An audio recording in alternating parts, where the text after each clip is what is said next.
శివుని తపస్సు, సతీదేవి త్యాగం, అమ్మవారి కరుణ ఇవన్నీ కలిసిన పవిత్ర క్షేత్రం ద్రాక్షారామం. ఇక్కడి మాణిక్యాంబ రూపంలో అమ్మవారు మనకు దర్శనమిస్తుంది. భక్తుల నమ్మకం అమ్మవారిని దర్శిస్తే కుటుంబ శాంతి, సౌభాగ్యం, ధైర్యం అన్నీ లభిస్తాయని భక్తుల యొక్క నమ్మకం.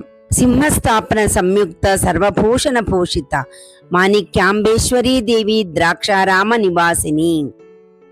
ఆంధ్రప్రదేశ్ రాష్ట్రంలోని కోనసీమ జిల్లాలో ఉన్న ద్రాక్షారామం 5 ప్రసిద్ధ పంచారామ క్షేత్రాల్లో ఒకటి. అంతేకాదు అష్టాదశ శక్తి పీఠాల్లో ఒకటైన మాణిక్యాంబదేవి ఆలయం కూడా. దక్ష ప్రజాపతి తన అల్లుడైన శివుడిని అవమానిస్తూ యజ్ఞం చేసిన ప్రదేశం ఇదే. సతీదేవి ఆత్మాహుతి చేసుకోవడం, వీరభద్రుడు దక్షుడి యజ్ఞాన్ని ధ్వంసం చేయడం ఇక్కడే జరిగాయని పురాణాలు చెబుతున్నాయి. సతీదేవి పవిత్ర శరీర భాగాలు పడిన చోట్లల్లా శక్తి పీఠాలుగా వెలిశాయి.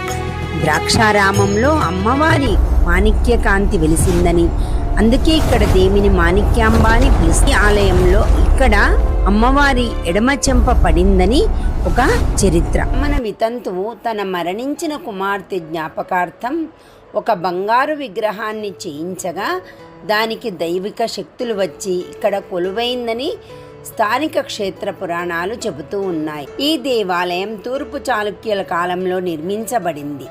అద్భుతమైన శిల్పకళ, ఎత్తైన గోపురాలు, విశాలమైన ప్రాకారాలు ఈ ఆలయ ప్రత్యేకతలు.